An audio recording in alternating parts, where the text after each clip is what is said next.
Dear students, myself C.P. Saini, Assistant Professor in Chemistry, Government College, Sujangarh. हम BSc part first में alkyl halide में chloroform के बारे में अध्ययन कर रहे थे, जिसमें हमने क्लोरोफॉर्म बनाने की विधियाँ, उसकी फिजिकल प्रॉपर्टीज़ और केमिकल प्रॉपर्टीज़ के बारे में अध्ययन कर रहे थे, जिसमें हमने 4 केमिकल प्रॉपर्टीज़ का अध्ययन इससे पहले वाले वीडियो में किया है। आज हम नेक्स्ट क्लोरोफॉर्म की केमिकल रिएक्शंस देख रहे हैं, जिनमें सबसे फर्स्ट है ट्राइमल्टीमान अभिक्रिया, जो इम्पोर्टेंट रिएक्शन है। बहुत बार एग्जाम्स में पूछी जाती है, बाय नेम पूछ लेते हैं या कई बार पूछ लिया जाता है कि क्लोरोफॉर्म की ऐसी अभिक्रिया जिसमें कार्बीन मध्यवर्ती बनता है, तो उसमें ये इम्पोर्टेंट अभिक्रिया है ट्राइमल्टीमान रिएक्शन। तो देखिए राइमल्टीमान रिएक्शन क्या होती है। फिनोल की अभिक्रिया क्लोरोफॉर्म तथा एल्कोहलिक बेस लें, जिसमें KOH और NOH दोनों में से कोई भी एक बेस लें और के साथ अभिक्रिया करवाने पर सैलिसिलिक एल्डिहाइड बनता है। अर्थात फिनोल की अभिक्रिया क्लोरोफॉर्म और एल्कोहलिक बेस के साथ करवाने पर सैलिसिलिक एल्डिहाइड बनता है। इस अभिक्रिया को राइमल्टीमान अभिक्रिया कहते हैं। देखो अभिक्रिया क्या होगी। फिनोल की अभिक्रिया क्लोरोफॉर्म से साथ में क्या लिया, KOH, तो ये बन रहा है फिनोल और इसकी ऑर्थो पोजीशन पर एल्डिहाइड समूह जुड़ जाता है, जिसे बोलते हैं सैलिसिलेल्डिहाइड। साथ में KCl और जल निकल जाता है। तो इस अभिक्रिया को राइमल्टीमान अभिक्रिया कहते हैं। तो देखो इसकी मैकेनिज्म क्या होगी। फर्स्ट स्टेप में एल्कोहलिक बेस का OH नेगेटिव क्लोरोफॉर्म के H पॉजिटिव को एक्सेप्ट करके क्या बना देगा, वाटर मॉलिक्यूल निकल जाएगा और ये बन गया CCl3 नेगेटिव। अब CCl3 नेगेटिव में कार्बन पर क्या है, नेगेटिव चार्ज, तो यहाँ से एक Cl निकल जाता है नेगेटिव के रूप में, Cl नेगेटिव, और क्या बन गया, CCl2 डाई क्लोरोकार्बीन, जो एज ए इलेक्ट्रोफाइल बिहेव करता है। अब ये बना हुआ डाइक्लोरोकार्बीन फिनोल के साथ रिएक्शन करता है। अब देखो यहाँ जो हम फिनोल लेके चल रहे हैं और मीडियम है बेसिक, फिनोल होता है एसिड, तो यहाँ रिएक्शन में डायरेक्ट फिनोल पार्टिसिपेट न कर फिनोक्साइड आयन में कन्वर्ट होता है। फिनोल OH से रिएक्शन करेगा तो ये बन जाएगा फिनोक्साइड आयन, और फिर फिनोक्साइड आयन डाइक्लोरोकार्बीन से क्रिया करता है। तो देखो ये ऑर्थो पोजीशन का डबल बॉन्ड CCl2 नेगेटिव पर अटैक करेगा, क्योंकि CCl2 इलेक्ट्रोफाइल के रूप में बिहेव करता है, तो इस पर अटैक करके ये इसके साथ जुड़ जाएगा।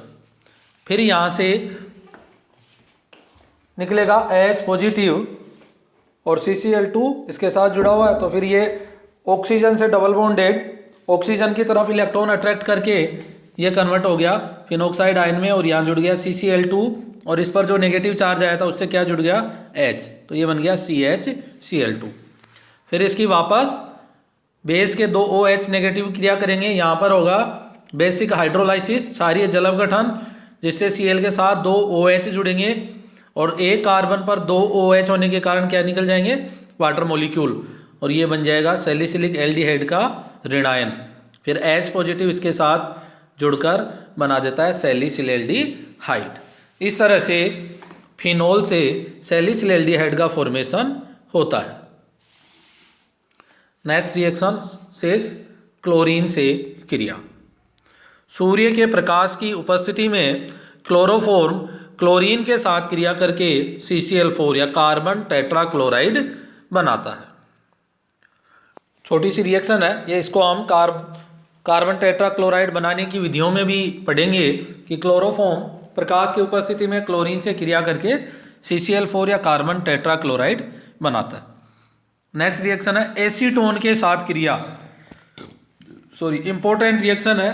क्योंकि इस रिएक्शन से एक प्रोडक्ट बनता है जिसका उपयोग मेडिसिन के रूप में किया जाता है। तो देखो क्लोरोफॉर्म क्षार या बेस की उपस्थिति में एसीटोन के साथ क्रिया करके क्लोरीटोन बनाता है। तो कई बार सीधा क्लोरीटोन के बारे में पूछ लिया जाता है। तो क्लोरीटोन का उपयोग निद्राकारी औषधि या हिप्नोटिक ड्रग्स के रूप में किया जाता है।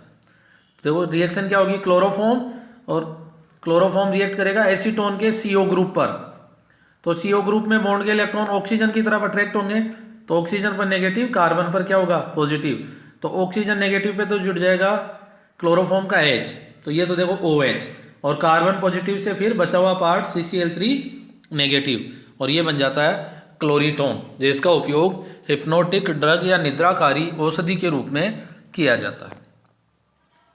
नेक्स्ट रिएक्शन, सिल्वर चूर्ण के साथ रिएक्शन या Ag के साथ क्रिया। सिल्वर चूर्ण का फॉर्मूला क्या होगा, Ag। तो क्लोरोफॉर्म को सिल्वर चूर्ण के साथ गर्म करने पर एसिटिलीन गैस बनती है। सिल्वर क्या करता है, यहाँ से Cl को अट्रैक्ट करके AgCl का वाइट PPT बना देता है और साथ में क्या बन जाती है, एसिटिलीन। इस तरह से क्लोरोफॉर्म सिल्वर चूर्ण के साथ एसिटिलीन बनाता है। नेक्स्ट है एल्कीन के साथ क्रिया। एसिमेट्रिक एल्कीन की अभिक्रिया पेरोक्साइड की उपस्थिति में क्लोरोफॉर्म से कराने पर एडिशन रिएक्शन होती है, और इसका जो एडिशन है वो किसकी प्रेजेंस में अभिक्रिया करवा रहे हैं, पेरोक्साइड में, तो पेरोक्साइड प्रभाव की तरह ही होगा, या जिसे बोलेंगे हम एंटी मार्कोनिकोव नियम के अनुसार होता है। एंटी मार्कोनिकोव नियम क्या कहता है कि हाइड्रोजन या पॉजिटिव पार्ट उस कार्बन पर जुड़ेगा जहां पहले से हाइड्रोजन कम है। तो देखो CH2 और CH में कम कहाँ है, CH पर, तो हाइड्रोजन CH पे जुड़ेंगे तो ये बन जाएगा CH2, CH3 CH2, और ये CH2 है, ये इसके साथ क्या जुड़ गया, CCl3। इस तरह से क्लोरोफॉर्म एल्कीन पर एंटी मार्कोनिकोव नियम के अनुसार ऐड होता है। क्षारीय जल अपघटन, देखो इसका बेसिक हाइड्रोलाइसिस इंपॉर्टेंट रिएक्शन है। क्यों है, क्योंकि जैसे ही बेसिक हाइड्रोलाइसिस करते हैं तो इसके Cl पहले किससे रिप्लेस होंगे, OH से, तो एक कार्बन पर कितने OH आ जाएंगे, 3, तो एक कार्बन पर 2 OH स्टेबल नहीं है, तो 3 तो हो ही नहीं सकते, तो जैसे ही 3 OH आते हैं क्या निकल जाएगा यहाँ से, एक वाटर मॉलिक्यूल, और वाटर मॉलिक्यूल निकलने के बाद बनता है फॉर्मिक एसिड, बट यहाँ पर बेस भी है, तो फॉर्मिक एसिड किस में कन्वर्ट हो जाता है, उसके साल्ट में।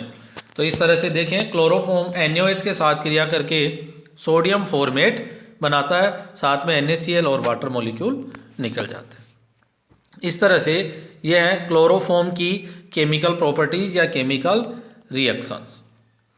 इसके यूजेज या उपयोग, क्लोरोफॉर्म के निम्न उपयोग हैं, देखो क्या क्या उपयोग किए जाते हैं। फर्स्ट उपयोग चिकित्सा क्षेत्र में निश्चेतक के रूप में, जैसा पहले हमने फर्स्ट में इसकी फिजिकल प्रॉपर्टीज में भी बता दिया था कि इसका उपयोग निश्चेतक के रूप में किया जाता है। सेकंड, क्लोरीटोन नामक निद्राकारी औषधि के निर्माण में, क्लोरोफॉर्म एसीटोन के साथ क्रिया करके क्या बनाता है, क्लोरीटोन, तो इसका उपयोग क्लोरीटोन नामक निद्राकारी औषधि के निर्माण में भी किया जाता है। थर्ड है क्लोरोपिक्रीन नामक विषैले पदार्थ के निर्माण में, जिसका उपयोग युद्ध गैस व कीटनाशक के रूप में किया जाता है। तो क्लोरोपिक्रीन देखिए हमने ये भी रिएक्शन कि क्लोरोफॉर्म नाइट्रिक अम्ल के साथ क्रिया करके क्या बनाता है, क्लोरोपिक्रीन, जिसका उपयोग युद्ध में अश्रु गैस व कीटनाशक के रूप में किया जाता है। नेक्स्ट है प्रयोगशाला में विलायक के रूप में या एज ए सोलवेंट इसका उपयोग किया जाता है। और पांचवा यूज है प्राथमिक एमीन के आइसोसाइनाइड परीक्षण में। ये रिएक्शन भी हमने देखी, आइसोसाइनाइड टेस्ट या कार्बिल अमीन अभिक्रिया की क्लोरोफॉर्म बेस की प्रेजेंस में प्राइमरी एमीन के साथ क्रिया करके आइसोसाइनाइड बनाता है, तो इसका उपयोग आइसोसाइनाइड परीक्षण में भी किया जाता है। इस तरह से ये है हमारे ट्राई हेलो एल्केन, जिसका एक एग्जाम्पल क्लोरोफॉर्म।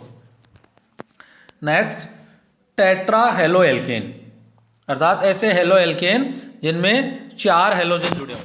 देखो हमारे सिलेबस में हमने मोनो पढ़ा है, डाई, ट्राई और अब है टेट्रा, ये चारों हमारे सिलेबस में मेंशन है। तो टेट्रा जैसा कि नाम से ही है, टेट्रा मतलब कितने हों, 4, कि एल्केन अणु से 4 हाइड्रोजन परमाणुओं को 4 हेलोजन परमाणुओं द्वारा प्रतिस्थापित करने पर बने यौगिक क्या कहलाते हैं, टेट्रा हेलो एल्केन कहलाते हैं। और इस सीरीज में जो इम्पोर्टेंट कंपाउंड है वो मेथेन का होता है। मेथेन का टेट्राक्लोरो व्युत्पन्न, जिसे नाम देते हैं हम कार्बन टेट्राक्लोराइड, इम्पोर्टेंट या महत्वपूर्ण होता है और ये हमारे सिलेबस में भी मेंशन है। तो हम अब चर्चा करेंगे कार्बन टेट्राक्लोराइड या टेट्राक्लोरोमेथेन के बारे में। तो देखो, इसको सबसे पहले बनाने की विधियां या मेथड ऑफ फॉर्मेशन। फर्स्ट, ये सब रिएक्शन अपने पहले भी आ गई हैं, जैसे क्लोरोफॉर्म को बनाने की विधियों में भी हमने पढ़ा है। मेथेन के पूर्ण क्लोरीनीकरण या क्लोरोफॉर्म के क्लोरीनीकरण से CCl4 का निर्माण होता है। यदि इसका पार्शियली क्लोरीनेशन करते हैं तो मोनो, डाई, ट्राई बनता है और कंप्लीटली क्लोरीनेशन से टेट्राक्लोरो प्रोडक्ट बनता है। तो मेथेन की अभिक्रिया in presence of sunlight chlorine से क्रिया करते हैं, तो ये बन गया CCl4 और साथ में HCl निकल जाता है। या अभिक्रिया हम सीधी क्लोरोफॉर्म की क्लोरीन से करवाएं तो भी क्या बन जाता है, CCl4 प्लस HCl बनता है। सेकेंड रिएक्शन है कार्बन डाइसल्फाइड का Sb2S5। Sb क्या होगा, स्टीबियम, और स्टीबियम का क्या लें हम, सल्फाइड, या एल्यूमिनियम क्लोराइड या आयोडीन उत्प्रेरक की उपस्थिति में क्लोरीनीकरण करने पर CCl4 का सिंथेसिस या संश्लेषण होता है। देखो, कार्बन डाइसल्फाइड, इसकी अभिक्रिया किससे करवाएं, क्लोरीन के साथ इन प्रेजेंस ऑफ स्टीबियम सल्फाइड या एल्यूमिनियम क्लोराइड, तो क्या बन जाएगा, CCl4 और साथ में S2Cl2 सल्फर क्लोराइड निकल जाएगा। वापस S2Cl2 के साथ क्रिया करेगा, सेम वही कंडीशन है, स्टीबियम सल्फाइड या एल्यूमिनियम क्लोराइड, तो इससे बन जाएगा CCl4 और साथ में सल्फर निकल जाता है। इस तरह से इन दो मेथड के द्वारा हम CCl4 या कार्बन टेट्राक्लोराइड का सिंथेसिस कर सकते हैं। इसकी फिजिकल प्रॉपर्टीज या भौतिक गुण, CCl4 या ये है रंगहीन व मीठी गंध वाला द्रव होता है। ये जल से भारी तथा जल में अविलय व कार्बनिक विलायकों में विलय होता है। ये अज्वलनशील होता है, इनफ्लेमेबल ये होता है, अतः इसका उपयोग अग्निशामक यंत्र में किया जाता है या अग्निशामक के रूप में किया जाता है। और अग्निशामक में इसका उपयोग बहुत बार पूछा जाता है, किस रूप में किया जाता है, पायरीन के नाम से। कई बार छोटे क्वेश्चन भी हमारे पेपर में आते हैं, 10 क्वेश्चन आते हैं जो छोटे होते हैं अपने गंगा सिंह यूनिवर्सिटी में, जिनमें यह पूछ लिया जाता है कि पायरीन के नाम से किस यौगिक को जाना जाता है। तो पायरीन के नाम से CCl4 या कार्बन टेट्राक्लोराइड को जाना जाता है। इसकी केमिकल प्रॉपर्टीज या रासायनिक गुण, राइमर्टिमान अभिक्रिया, देखो हमने क्लोरोफॉर्म में भी पढ़ी है, तो यहाँ क्लोरोफॉर्म की जगह क्या ले लें हम, CCl4, तो phenol plus CCl4 plus base, alcoholic base, तो देखो वहाँ बनता है सैलिसिलिक एल्डिहाइड। अब यहाँ एक हेलोजन बढ़ जाती है तो एक OH और ज़्यादा जुड़ेगा, इसलिए इस रिएक्शन में सैलिसिलिक एल्डिहाइड न बनकर सैलिसिलिक एसिड का फॉर्मेशन होता है। मैकेनिज्म सेम होती है, कोई चेंज नहीं है, तो सैलिसिलिक एसिड का फॉर्मेशन होता है। और इसकी जो मैकेनिज्म है वो राइमर्टिमान के समान ही होती है, अर्थात ये राइमर्टिमान की एप्लीकेशन है। ओरिजिनली राइमर्टिमान रिएक्शन क्लोरोफॉर्म के साथ होती है, उसे ही कहा जाता है, तो ये इसके एप्लीकेशन पार्ट में आती है, अतः इसे भी राइमर्टिमान अभिक्रिया कहा जाता है। नेक्स्ट इसका रिडक्शन, CCl4 धातु उत्प्रेरक की उपस्थिति में क्लोरोफॉर्म में अपचयित हो जाता है, अर्थात इसका अपचयन करवाएं तो ये किस में अपचयित होगा, क्लोरोफॉर्म में। फिर आगे और अलग अलग कंडीशन हम चेंज करते जाएं तो ये क्लोरोफॉर्म, डाइक्लोरोमेथेन, मोनोक्लोरोमेथेन और मेथेन में अपचयित होता जाता है। वो डिपेंड करता है कि हम अपचय के रूप में क्या लेकर चल रहे हैं। तो यदि आयरन जल से अपचयन करते हैं तो CCl4 क्लोरोफॉर्म में अपचयित हो जाता है। थर्ड रिएक्शन, क्षारीय जल अपघटन, CCl4 का जलीय या एल्कोहलिक बेस से जल अपघटन करने पर कार्बोनेट साल्ट बनते हैं। देखो चारों Cl पहले OH से रिप्लेस होंगे तो COH का होल 4, फिर यहाँ से वाटर मॉलिक्यूल निकलता है तो ये बन गया कार्बोनिक एसिड, और कार्बोनिक एसिड बेस के साथ रिएक्शन करके कार्बोनेट साल्ट में कन्वर्ट हो जाता है। इस तरह से CCl4 का जलीय या एल्कोहलिक बेस से जल अपघटन करने पर कार्बोनेट साल्ट बनते हैं। नेक्स्ट फोर्थ रिएक्शन, उच्च ताप पर जल वाष्प से क्रिया। उच्च ताप पर CCl4 वाटर वेपर या जल वाष्प के साथ क्रिया करके विषैली गैस फोस्जीन का निर्माण करता है। कौन सी गैस बनाता है? फोस्जीन, जो क्लोरोफॉर्म भी ऑक्सीकरण से बनाता है। अतः वर्तमान में इसका उपयोग आग बुझाने में नहीं किया जाता है। क्यों? क्योंकि जैसे ही इसको आग बुझाने में हम काम में लेते हैं तो वहाँ पर क्या बनती है? वाटर की वेपर बनती है। उस वाटर वेपर से क्रिया करके फोस्जीन गैस बना देती है। तो जो वहाँ काम कर रहा होता है उसके लिए ये नुकसानदायक होती है। अतः इसका उपयोग वर्तमान में आग बुझाने में नहीं किया जाता है। नेक्स्ट, HF या SbF3, HF या एंटीमनी फ्लोराइड से क्रिया। एंटीमनी पेंटाक्लोराइड उत्प्रेरक की उपस्थिति में CCl4 की अभिक्रिया हाइड्रोजन फ्लोराइड या एंटीमनी फ्लोराइड से करवाने पर डाईफ्लोरोमेथेन का निर्माण होता है।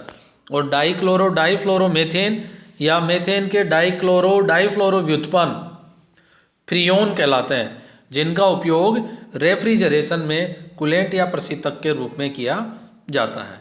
और इसका नाम फ्रियोन 12 कहा जाता है इसको, और इसका उपयोग रेफ्रिजरेशन में किया जाता है। तो कई बार पूछ लेते हैं कि रेफ्रिजरेशन में किसका उपयोग किया जाता है, या रेफ्रिजरेटर में प्रशीतक के रूप में किसका उपयोग किया जाता है, तो वो होगा फ्रियोन 12।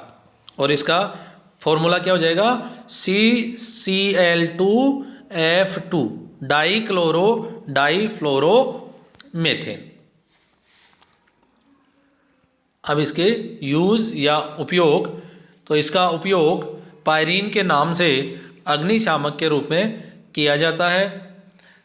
इसका उपयोग ड्राई क्लीन में या शुष्क धुलाई में भी किया जाता है। इसका उपयोग क्लोरोफॉर्म के इंडस्ट्री में निर्माण में भी CCl4 का उपयोग किया जाता है। और ये कॉमन उपयोग है। इसका उपयोग लेबोरेटरी में सॉल्वेंट के रूप में किया जाता है। ये इस तरह से हमारे एल्किल हैलाइड वाला चैप्टर है, जिसमें mono hello, die hello, try hello और टेट्रा हेलो। एल्किल हैलाइड हमारे सिलेबस में एरिल हैलाइड भी मेंशन है, जिसका अध्ययन हम अगले वीडियो में करेंगे। तो आज यहाँ तक आप पूरा पढ़ लेंगे। ये पूरा अपने होगा एल्किल हैलाइड। इसमें कोई भी समस्या हो तो हम डिस्कस करते रहेंगे। कोई भी आपकी प्रॉब्लम हो आप लिखकर मेरे को मेरे पर्सनल नंबर पर भी भेज सकते हैं, बात करके भी पूछ सकते हैं। Thank you.